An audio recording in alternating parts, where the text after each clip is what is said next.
Number 1. Randy Stair. He spent 90 minutes stocking shelves beside the very people he had already decided to kill before his shift ended. This took place at a mostly empty Weiss Markets in Eaton Township near Tonkanik.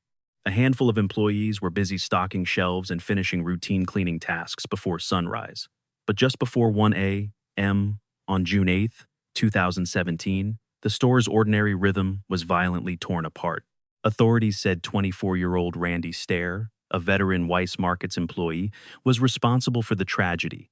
He barricaded the exits, pulled shotguns from a duffel bag, killed 3 coworkers, and then ended his own life inside. Imagine standing in a store you know by heart and realizing the person creating the danger is someone you've worked beside for years.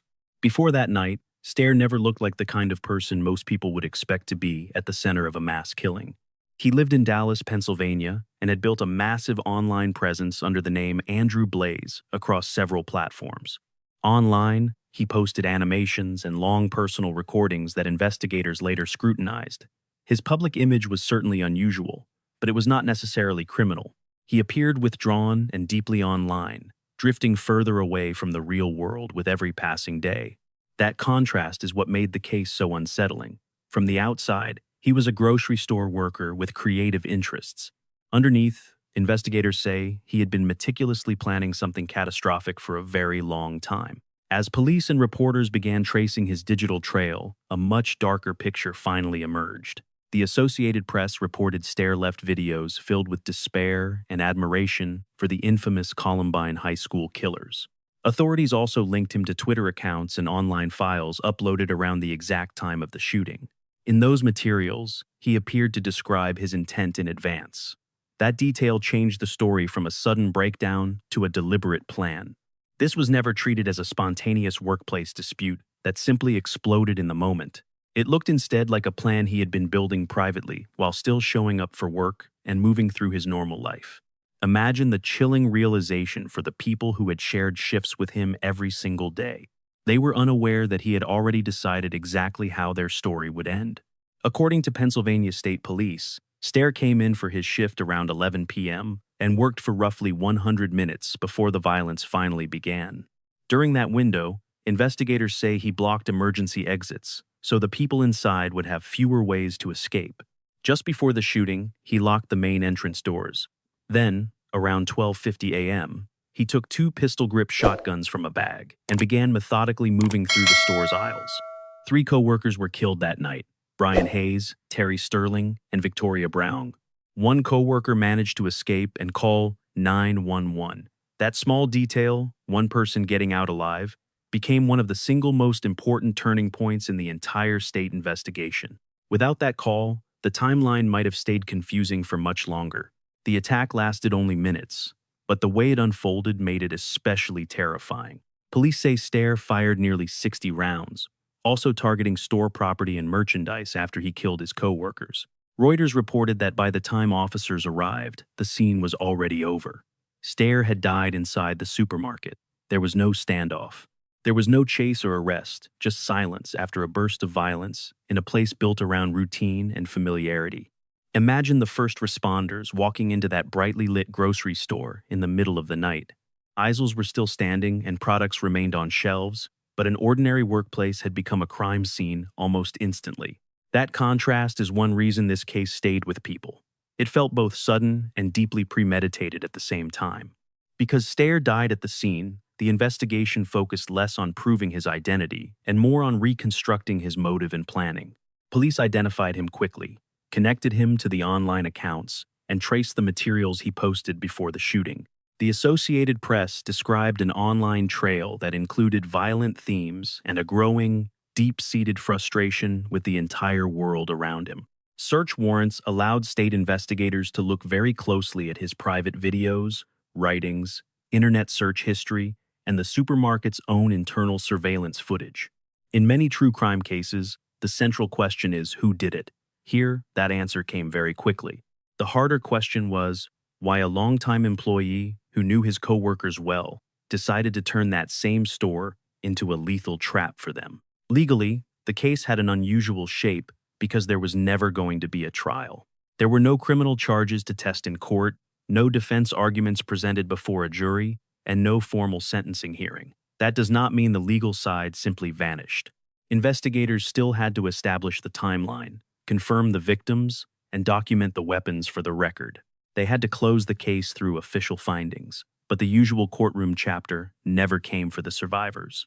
The finality arrived on the same night as the crime. For the families, that created a different kind of pain. There is no trial to sit through, but there is also no moment when a jury formally speaks. He filmed his own descent for months before turning a grocery store into a kill zone. Now, that record is the only resolution left. Randy Stair took his own life on June 8, 2017, after murdering 3 colleagues inside a Weiss Markets in Eaton Township. Those victims were Brian Hayes, Terry Sterling, and Victoria Brown. No courtroom ever saw a conviction because the shooter didn't survive that night. This case stayed closed as a murder-suicide investigation. Only the findings remain. The grain of surveillance footage and his massive digital footprint, plus a community scarred by violence in a place they once felt safe. What haunts people most about Randy Stair is the crushing normalcy of the scene. No dark alleys or remote cabins here. Just a supermarket, hum of fluorescent lights and stocked shelves, a routine late shift that should have ended with a quiet drive home. This tragedy lingers because it turns the familiar into a nightmare. You have to imagine a grocery store becoming unrecognizable. Suddenly, a coworker is a predator. A mundane shift becomes a final one. The red flags were there, hidden in digital corners where the real world rarely thinks to look. But Stair wasn't alone. Number 2, Cosmo DiNardo. Initially, investigators treated this as 4 separate missing persons cases. By July 2017, young men in Bucks County, Pennsylvania, were vanishing. The pattern was impossible to ignore. Families called phones that just kept ringing. Abandoned cars appeared, while their owners stayed missing. Rumors raced through a community that looked perfectly calm and rural on the surface. Underneath that quiet countryside, police were beginning to fear a much darker reality. Picture a town where one disappearance causes a panic. Then you wake up and realize 2 people are gone, then 3, then 4. All young men from the same small area. Before his name made national headlines, Cosmo DiNardo was just a wealthy kid from Bucks County. He lived on a massive farm in Solbury Township. Reports later detailed a young man struggling with mental health issues, dealing drugs and clashing with police. Yet, no conviction had ever pulled him off the streets. This history matters. This wasn't a drifter passing through. This was local. The killer had the land, the trucks, and the local trust to set up meetings without anyone blinking an eye. To the neighbors, he was just a kid from a well-to-do family. In reality, prosecutors say he was laying deadly traps. For what? For cheap weed. Between July 5th and July 7th, 2017, DiNardo lured victims to his family farm with promises of drug deals. Those 4 victims were Dean Finawaro, Thomas Mayo, Mark Sturgis, and Jimmy Patrick. 4 young men whose families were plunged into a torturous cycle of waiting and silence. Police say these weren't a single burst of rage. They were separate incidents. That makes this significantly more chilling. It shows a calculated method and a terrifying willingness to repeat the act while knowing exactly what he'd started. Think about the sheer audacity required to arrange a new meeting while the town's panic was already boiling over. The major breakthrough in the investigation came from one tiny, overlooked detail. Detectives discovered that Thomas Mayo's stolen car was actually being listed for sale. That lead pointed directly at DiNardo. They popped him on a weapons charge first, while they dug into the disappearances. Simultaneously, police swarmed the family farm with cadaver dogs and heavy machinery as the search intensified. Then, the investigation took a sharp turn. He talked. On July 13th, 2017, DiNardo confessed to the murders and led police to Jimmy Patrick's body. He traded that confession to keep the death penalty off the table. A desperate search suddenly became the most horrifying mass murder in recent Pennsylvania history. The net widened. Prosecutors charged Shawkratz, DiNardo's cousin, with assisting in 3 of the deaths. But Cosmo was always the architect. He was the one who lured them there. He was the one who finally admitted the truth. 3 of the victims were pulled from a common grave on the Solbury farm, buried under a metal tank, while Patrick's body was found elsewhere once DiNardo pointed the way. The discovery created a truly devastating emotional timeline. For the families, There was an agonizing sliver of hope that their boys were still alive. Then, one by one, that hope died. It was replaced by GPS coordinates, criminal charges, and the grim reality of that farm. Legally, the wheels of justice turned much faster than anyone had anticipated. Instead of a long, painful trial for 4 murders, DiNardo entered a guilty plea on May 16, 2018. He admitted to 4 counts of first-degree murder and several related felony charges. He traded the grave locations for his life, and the state honored the deal. That plea was vital because it removed all the uncertainty from the case and spared the families a long trial, but it also made the facts feel final. There was no jury left to sway and no defense lies to tell. The defendant himself had finally looked them in the eye and confessed. In a tragedy this massive, the truth still feels hollow because it answers the legal question without ever answering the human one. Why those 4 young boys? At his sentencing that afternoon, a judge handed down 4 consecutive life terms with 0 possibility of ever being paroled. Simply put, DiNardo will die in prison. No release date, no second chapter, and no life outside the walls of a cell. Records confirm he is still in the Pennsylvania system, including a transfer to SCI Huntington in the year 2020. I found no official reports showing that his conviction or life sentence has ever been overturned by a higher court. The status is clear: a guilty plea, life without parole, and a permanent cell. What lingers about Cosmo DiNardo is not just the body count, but the cold, steady rhythm of the slaughter. 4 separate meetings, 4 families waiting by the phone, 4 young men who thought they were making a deal and never made it home. The setting makes it even more haunting, not a dark alley, but a peaceful Pennsylvania farm in a town that seemed quiet and familiar. Is that why this case still feels so deeply unsettling? It reminds us that the darkest stories start with missed calls, abandoned cars, and a sense that something is terribly wrong. By the time the town woke up, they realized they had been standing on the edge of a grave all along. But what if the killer was a ghost? Number 3, Ernest Presley. Some killers hide in chaos. Presley built it. In Philadelphia between 2016 and 2018, shootings started revealing a systematic and terrifying new reality. Were these just random acts of violence on the street, or was someone treating murder like a business? By the time the feds laid out their case, the scope was more massive than anyone imagined. They did not describe Presley as a man who simply snapped once, but as a professional contract killer tied to 6 deaths and 1 attempt.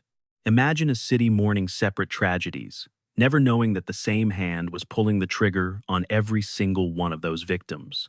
Before his name appeared in federal court, Presley was a total ghost to the general public. He was a Philadelphia man who, from the outside, didn't have the kind of notoriety that would make a stranger look twice. But behind closed doors, he played a much darker role.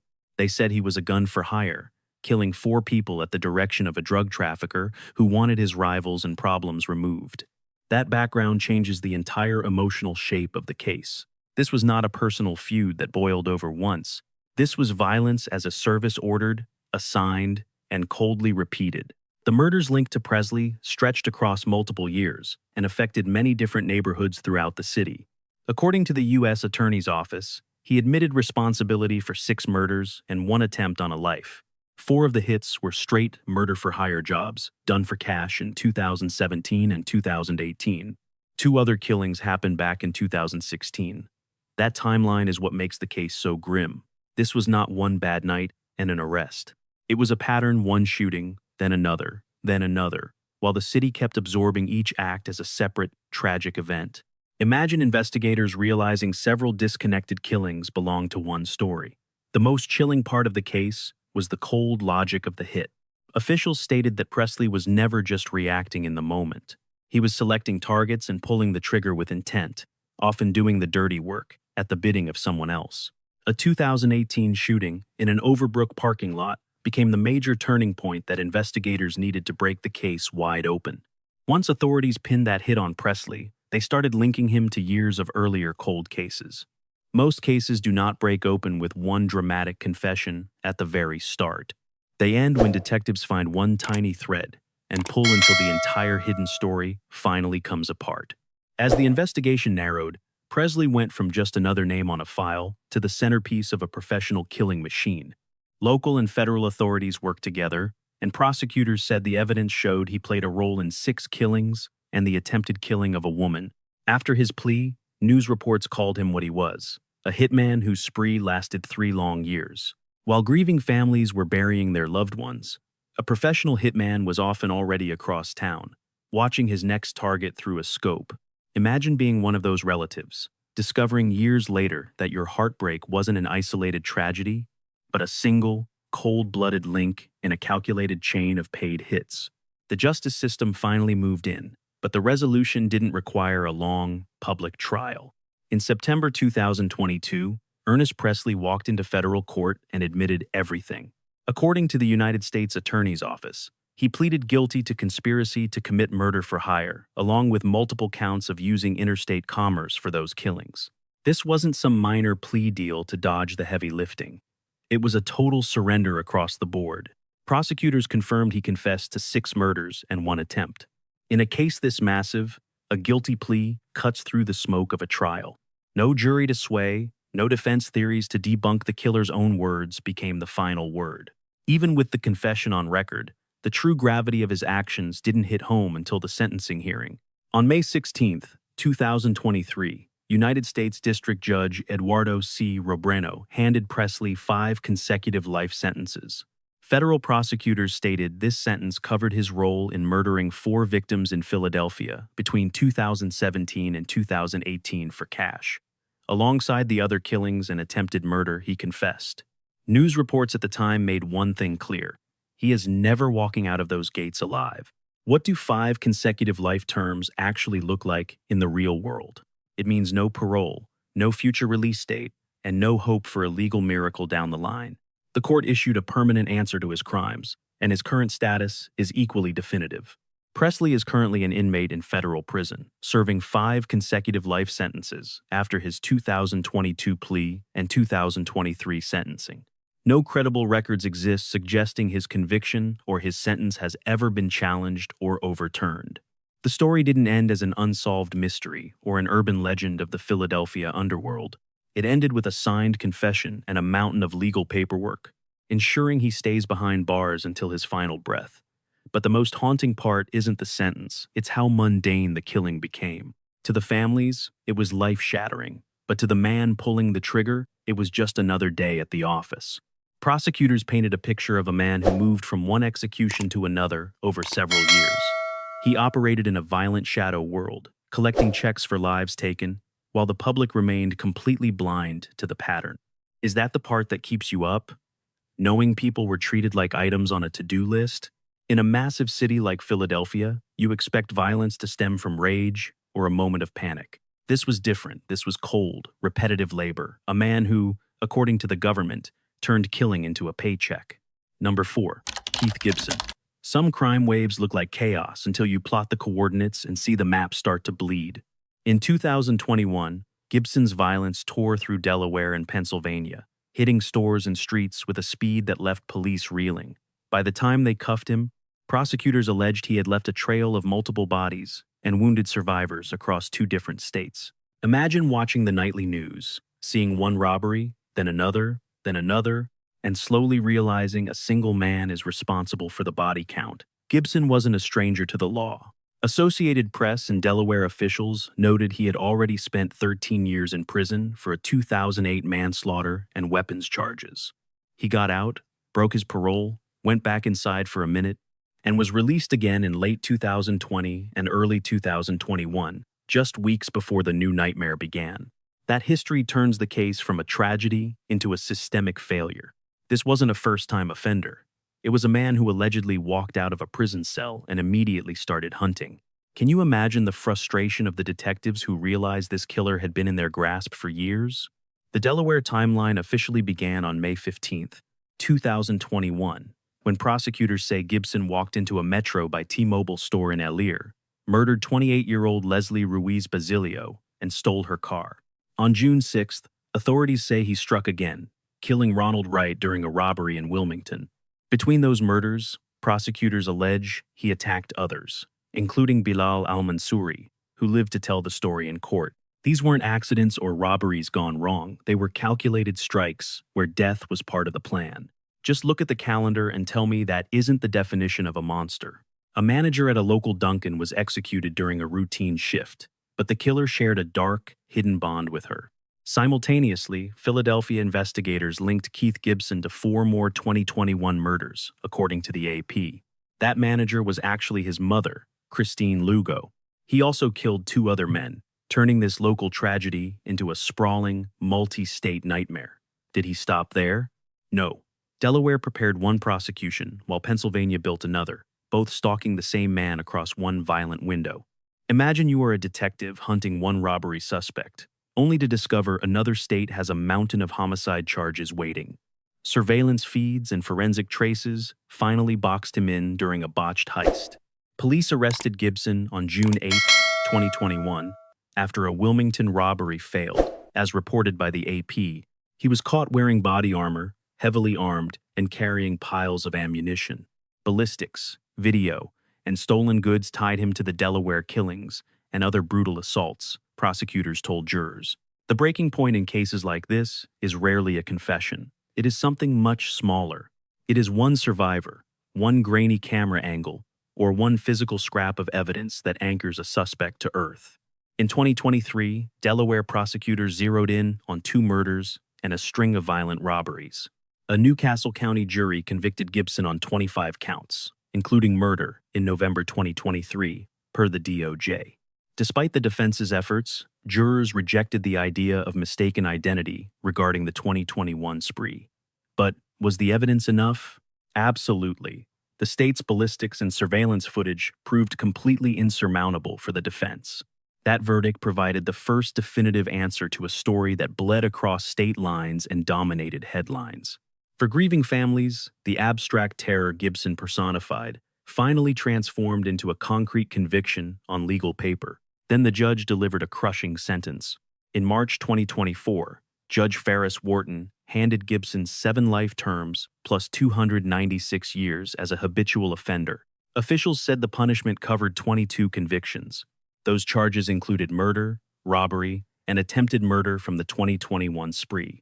The AP called it a sentence ensuring he dies behind bars, which is exactly what 7 life terms guarantees. There is no parole, no future date of release, and no way out. The court's message was final. Regardless of Pennsylvania's open cases, Delaware ensured he will never breathe free air again. His current status depends entirely on the legal tug-of-war between 2 different states. Gibson remains imprisoned for the Delaware crimes while facing 4 more murder charges in Philadelphia from 2021. Reports from the AP and CBS suggest an extradition to Pennsylvania is coming, though the timing remains uncertain. So the reality is this: he is permanently caged in Delaware with multiple Pennsylvania homicides still pending resolution. This distinction matters because his story is not a single closed file. One case is finished, while another waits in the wings. The most haunting aspect? The sheer pace. He committed these crimes within weeks of his release, targeting people just opening shops or working their normal shifts. That is the most chilling detail. It is not just the shattered lives, but how fast one man turned everyday routines into scenes of pure terror. A phone store, a street corner, a donut shop, a sudden robbery call. The map of his crimes only clears at the end, long after the damage spread. Number 5. Michael Eric Ballard. This case is disturbing not just for the crime, but for what happened after his release.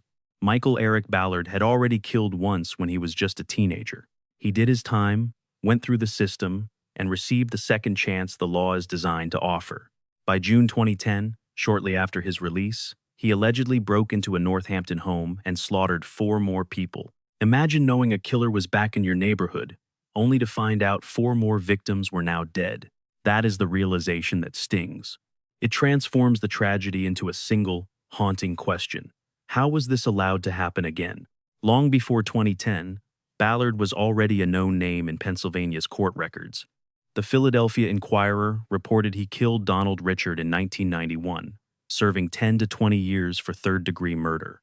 That earlier conviction matters because it shaped every single horror that followed later.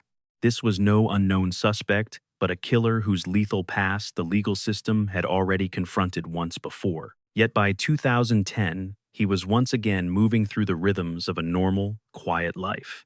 Meeting neighbors and visiting homes, he blended into the same safe world everyone else tried to inhabit peacefully. That contrast gives this case weight. His debt was paid, but prosecutors say something far worse was coming. The victims in the 2010 case were Denise Marhe and her father, Dennis Marsh. Also killed were 87-year-old Alvin Marsh Jr. and neighbor Steve Zernhelt, who rushed into the house after hearing screams. 6 ABC and CBS reported the massacre happened June 26, 2010, inside that Northampton home. Ballard had previously dated Marhe, giving this crime an intimate, unsettling edge that a random break-in simply lacks. This was a killer with a personal connection to the people he targeted. He knew exactly where to go and who was home. How does a normal day vanish so fast? Picture it. Even the hero neighbor who tried to help was suddenly swept into that same horrific, waking nightmare.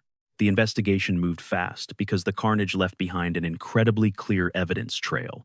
The Pennsylvania Supreme Court's formal opinion summarized the forensic proof found inside. This included knives linked to the killings containing DNA from both Michael Ballard and victim Steve Zernhelt. Police found those weapons, and prosecutors argued the evidence showed calculated, intentional murder rather than just a moment of confusion. In most true crime stories, police spend months trying to identify their suspect. Here, the challenge was not about who, but proving the full weight of what occurred inside that house. Every fact pointed home. This was not a series of deaths spiraling by accident. It was a sustained attack moving room to room until 4 lives were gone. Then came the critical turn. Ballard chose not to fight a full guilt trial. On April 20th, 2011, he admitted to 4 murders. That plea mattered because it removed any doubt over whether he was the one who did it. The legal battle shifted entirely toward the punishment. CBS reported at the time that a jury would decide if Ballard should be executed. That decision hinged on aggravating factors instead of guilt or innocence. Imagine being a relative in that courtroom. You just wait. The basic facts are no longer in dispute. The only question left is how permanent the punishment is. During the penalty phase, prosecutors focused on the body count, the brutality, and Ballard's prior record of homicide. The defense team tried presenting mitigating evidence. It was not enough. On May 17, 2011, the jury needed under 2 hours to return 4 death sentences. That speed says everything about how decisively the evidence landed with them. This was not a long, tortured weighing process that dragged on for several days. The jury weighed the law and returned the most severe answer Pennsylvania could provide. For the court, this was now personal. This was a quadruple murder committed by a man who had already taken a life before. Ballard appealed, just as death row inmates do. In 2013, the Pennsylvania Supreme Court reviewed the files and affirmed his convictions and sentences. That appellate ruling is vital because it means the highest court reviewed the penalty phase and still let it stand. No authoritative source shows these death sentences have been overturned. So, the verified status of the case is this. Michael Eric Ballard remains convicted of 4 counts of first-degree murder and stays under 4 death sentences in Pennsylvania today. What haunts the Michael Eric Ballard case is the chilling reality of a failed warning. This is not a story where everyone says afterward that no one could have known. The system knew he had killed before. That makes this case so incredibly difficult to accept. 4 people died in 2010, but the shadow of the crime reaches back much further. It forces us to consider release, risk, and the limits of predicting who will kill again. The story shows a man killing 4 more people, turning a second chance into something final for everyone else. Number 6. Miranda Barber.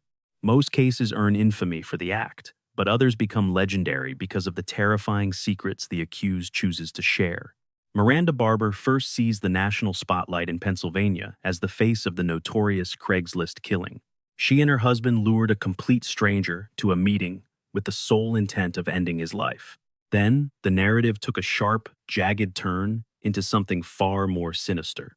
From her jail cell, she confessed to murdering more than 22 people across America for a satanic cult. Picture yourself tracking a standard local homicide, only to hear the suspect describe herself as a seasoned serial predator with a graveyard stretching across several states. That single, chilling admission forced the entire country to pay attention to Miranda Barber. Before the media firestorm, Miranda was just a 19-year-old newlywed living in central Pennsylvania with her husband, Elite Barber. They had only just arrived in the state after tying the knot in North Carolina. To neighbors, they looked like an unstable, drifting couple rather than cold-blooded killers. But prosecutors soon unveiled a much grimmer reality. Investigators say the pair posted a Craigslist ad looking for companionship to lure a target into their orbit. This premeditation makes the entire case feel cold and calculated from the very first click. This wasn't a random bar fight or a heat-of-the-moment confrontation. They built a digital ambush to pull 42-year-old Troy LaFerrara of Port Trevan into their deadly circle. Prosecutors established the timeline starting on November 11th, 2013. LaFerrara answered the advertisement and drove to meet Miranda near a shopping mall in the Selinsgrove area. He had no idea that a lit Barber was crouched under a blanket in the back seat, waiting for the signal to strike. Reuters and the Associated Press reported that a lit lunged from the shadows with a cord while Miranda began her assault. After the struggle ended, police say the newlyweds tossed his body into a Sunbury alleyway like trash. Try to see that moment through the eyes of the victim. He thought he was heading toward a private date, but instead, he walked directly into a calculated death trap. Detectives closed the net almost immediately because the couple left a glaring digital footprint. The police tracked the final call on the victim's phone back to Miranda Barber, leading investigators straight to their front door. She denied everything at first, but she changed her tune once the detectives laid out the phone records. Reuters noted that Miranda eventually confessed, though her lawyers later tried to bury that statement by claiming she had asked for an attorney first. This legal maneuvering became the first major battleground in a case that was about to explode. It proves that even when the evidence seems ironclad, the legal system still hinges on procedural rights. The court must decide which words the jury actually hears before a verdict can be reached. Then came the bombshell that turned a local murder into a true crime phenomenon. Miranda told a reporter she had participated in at least 22 murders across Alaska, Texas, North Carolina, and California. She blamed the bloodbath on her membership in a satanic cult, a claim that set the national media on fire. We have to look at these claims through a very specific lens, because authorities never found proof to back them up. Reuters reported that even her own father publicly labeled her a liar. Police remained skeptical while they reached out to other states to check for missing persons or unsolved cold cases. Her claims made her famous, but they never became legal facts like the murder in Pennsylvania did. You have to separate the verified charges from the mythology she created for herself. The legal window finally began to close in August of 2014. Miranda and Ernest Barber both pleaded guilty to second-degree murder for the death of Troy LaFerrara. This deal took the death penalty off the table, but ensured they would both spend the rest of their lives in prison. Reuters confirmed that prosecutors originally sought first-degree murder, but the plea deal saved the family from a grueling capital trial. In the world of true crime, this is the moment where the sensation fades and the reality of a life sentence sets in. There was no dramatic jury verdict or grand defense speech to win the day.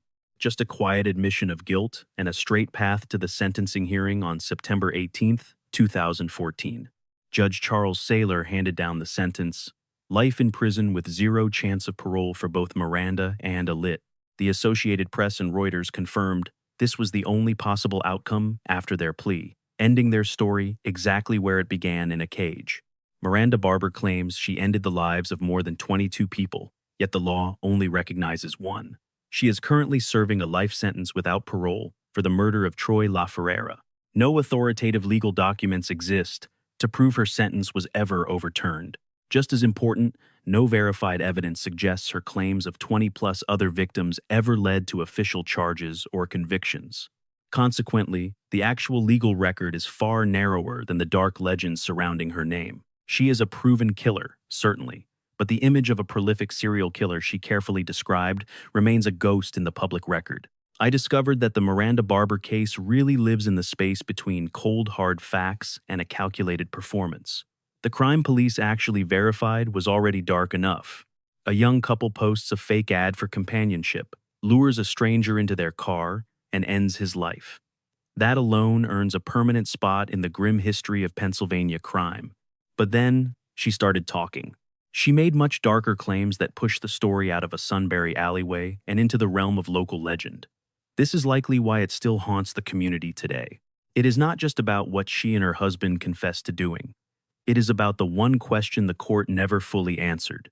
Was Barber actually confessing to hidden horrors, or was she just desperate to look like a monster? Number 7.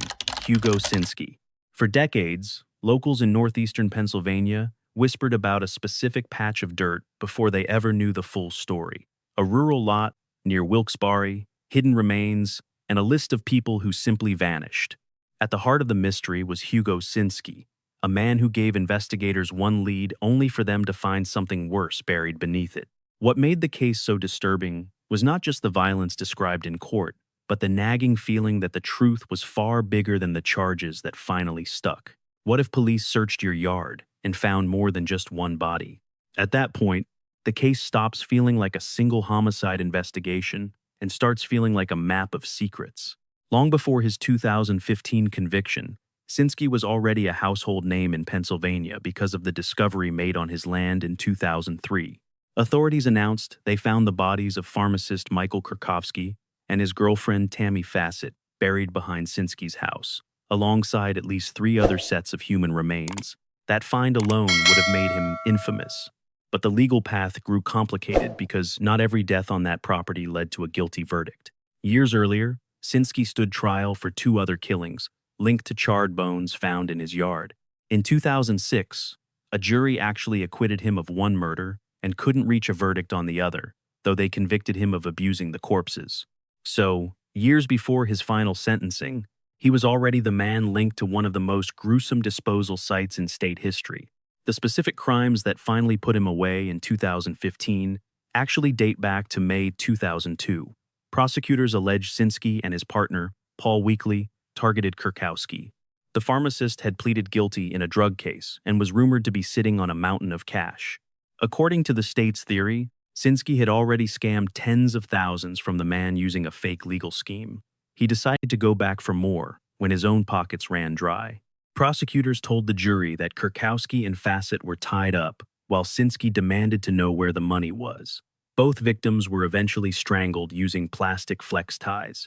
Fassett, according to the state, was killed simply because she was a witness. That cold motive of greed and elimination gave the case its sharpest edge. The massive breakthrough came in June 2003, when Paul Weekly finally led police to the Sinski property. Detectives pulled up while the family was preparing for a graduation party at the house, a detail that makes the entire story feel incredibly surreal. According to Associated Press reports, when officers arrived with the warrant, Sinski immediately blurted out a question about whether they were looking for bodies. Investigators started digging in the backyard and found Krakowski and Fassett in a shallow grave. Then they searched further and found even more remains. Imagine standing on a lawn prepped for a celebration, only to realize the dirt beneath your feet is a crime scene. That image is what lingers long after the trial ends. Even then, the justice system did not move quickly toward a simple verdict. Sinski became the subject of a decade of legal battles, shifting charges, and multiple trials. The state's case rested on Weekly, who took a plea deal to testify against his partner in hopes of a lighter sentence. The defense fired back, calling Weekly the real killer and claiming Sinski was just a convenient scapegoat for the bodies found on his land. That conflict became the heart of the entire trial. A suburban yard hit a graveyard. Jurors weighed if Weekly was an honest witness or an accomplice, shifting the blame. In complex murder trials, this testimony creates instability. The narrative looks clear from afar, but every witness carries heavy baggage. During the 2015 trial, prosecutors framed Hugo Sinski as manipulative, greedy, and violent, a man who would slaughter a friend for money and bury the evidence behind his own house. The defense highlighted Weekly's changing stories, arguing the case relied on an accomplice with every reason to lie. But would it work? On February 11, 2015, the verdict finally arrived.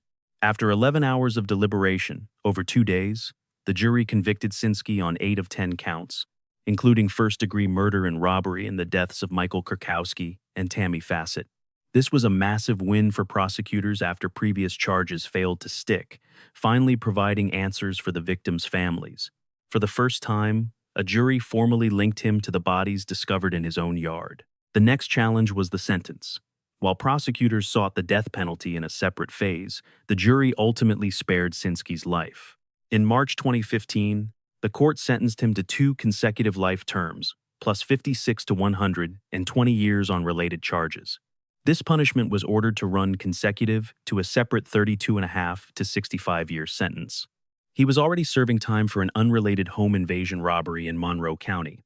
Effectively, he will die in prison. Does a life sentence feel abstract when they are stacked this high? The case seemed over, yet the legal battle continued as Sinski filed challenge after challenge. He argued for a new trial, claiming ineffective assistance of counsel and various other legal errors. Courts reviewed those claims for years. In 2023, the Pennsylvania Superior Court denied relief, keeping the convictions intact. This brings the current status into focus. Hugo Sinski remains a convicted double murderer, serving 2 consecutive life terms without parole for the 2002 killings. The dark mythology surrounding the remains found on his property still looms over the entire case. But the proven legal core remains these 2 murders and the robbery. Is that where the truth ends? The feeling remains that the Hugo Sinski yard became far more significant than the courtroom itself. The law proved 2 killings, but the public memory of this case is tied to something much wider. Multiple remains, earlier charges, and partial acquittals. That property held more darkness than one trial could explain. Is that why this case still unsettles the public? It is not just because Sinski was convicted of killing Michael Kurkowski and Tammy Fassett, but because the story makes you imagine investigators finding a truth larger than what the jury was asked to decide. Number 8. Robert Bowers. On a Saturday morning in Pittsburgh, people gathered for worship as they had done for generations. The Tree of Life building in Squirrel Hill was a place of prayer, routine, and community. On October 27, 2018, that sense of safety was shattered. Robert Bowers entered the synagogue during Shabbat services, killing 11 worshipers and wounding 2 congregants plus 5 responding police officers. It became the deadliest anti-Semitic attack in American history. Imagine arriving at a sanctuary for comfort, only to find the danger is already waiting inside. Before the attack, Bowers was just an anonymous truck driver from Baldwin, Pennsylvania, unknown to the public. Prosecutors later showed he had filled his social media with white supremacist and anti-Semitic rhetoric. That digital footprint provided a disturbing clarity to his actions. This was no mystery of motive. Federal prosecutors argued the attack was driven by hatred, filing hate crime counts. In January 2019, he faced a 63-count superseding indictment. The crime happened quickly, but the trauma has lasted for years. 3 separate congregations were using the Tree of Life building that morning when the violence began. Worshippers were elderly and middle-aged community members who had arrived for a standard religious service. Prosecutors stated that Bowers systematically moved through the building and opened fire. Even the wounded officers didn't know this case would become the Joe Biden presidency's first federal death sentence. Most defense teams scramble for an alibi, but Robert Bowers' lawyers took a different route. By the time they reached trial, they had already conceded that he was the shooter. The central battle wasn't about identity. It was a war over his mental state and his right to live. This admission gave the entire investigation a different, more surgical feel compared to other mass killings. Detectives and federal agents still had to map out the timeline and interview every person who survived that morning. They had to nail down his motive, even though the public already knew exactly who pulled the trigger. Resolving that motive required the government to prove Bowers acted with the specific intent necessary for a hate crime conviction. Prosecutors turned his digital footprint against him, using his online posts to reveal his dark ideology and long-term planning. Imagine being an investigator and finding a digital trail where the killer explains not just who he hates, but why he believed this bloodshed was inevitable. In 2023, the federal trial finally opened. The legal process focused on 2 things: proving his guilt and deciding if he should die or spend life behind bars. On June 16, 2023, the jury returned a guilty verdict on every one of the 63 counts. Then came the penalty phase, where the defense claimed severe mental illness while the prosecution highlighted the sheer scale of the horror. He specifically targeted and hunted Jewish worshippers. With survivors and officers still carrying the physical scars, the trial stopped being about the crime and started being about the consequences. The real question was whether the law would treat this as a rare case that demands a federal execution. In August 2023, the jury reached a unanimous decision. They recommended a sentence of death. On August 3rd, a federal judge stepped in and made that sentence official. Reuters reported that the ruling made Bowers the first and only federal defendant sentenced to death during Joe Biden's term. The Department of Justice released the final numbers: 11 congregants killed, 2 critically wounded, and 5 responding officers injured. For the families, that sentencing phase wasn't just about closing a case. It was the first moment the full moral weight of the attack was answered by the harshest penalty in the land. Where is he now? Robert Bowers remains on federal death row.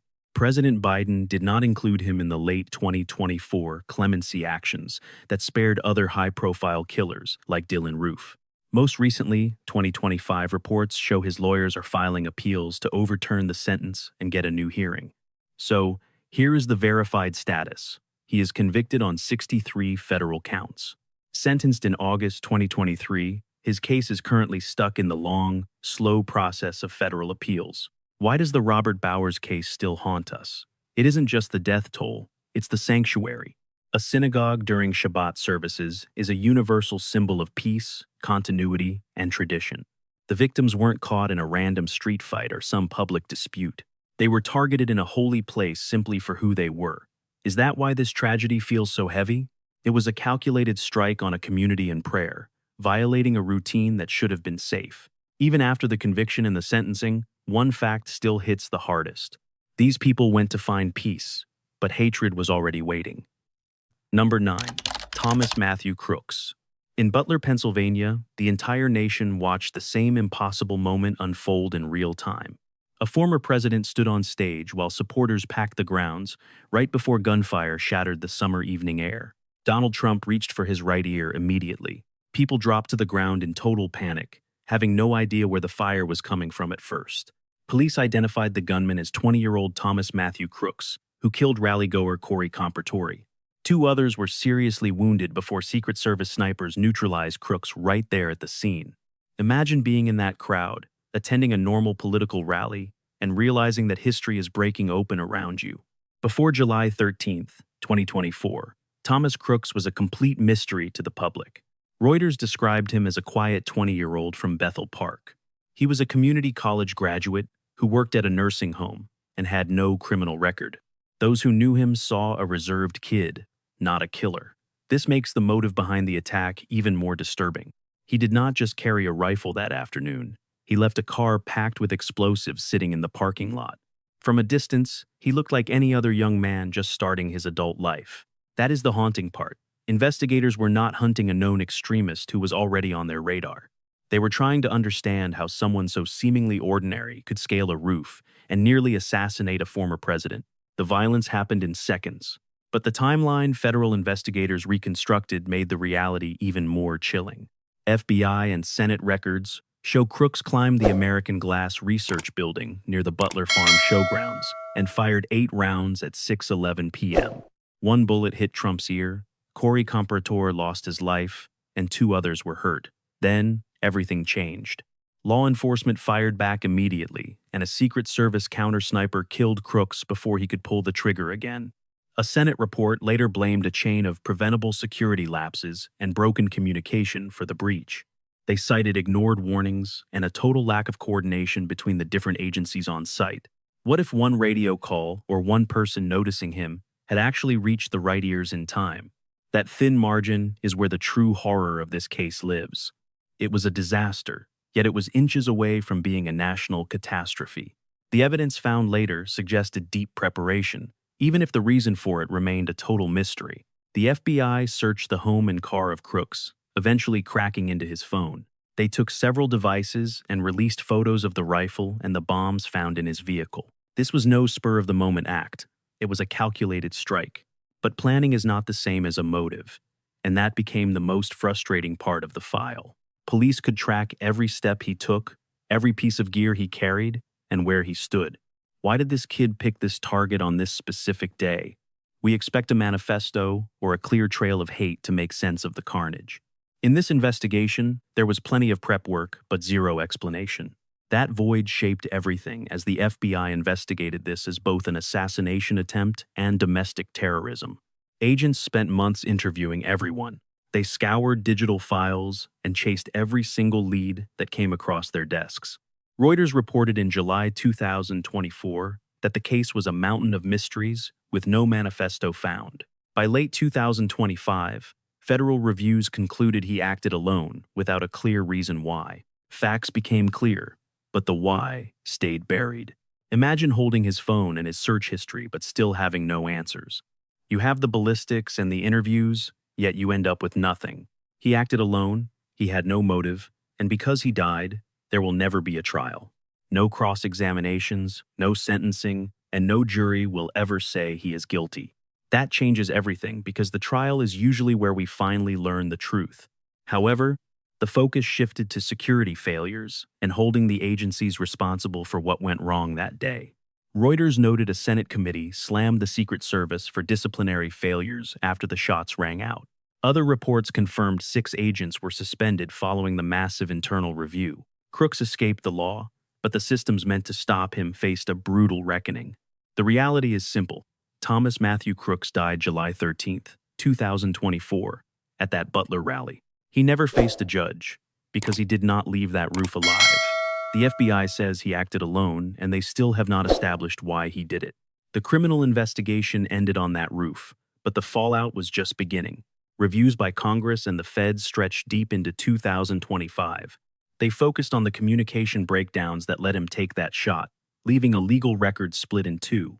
A rangefinder and a receipt for a 5-foot ladder were found on a dead man who almost ended a presidency. The shooter is dead, but the accountability story regarding the security failure will continue long after the final shot was fired.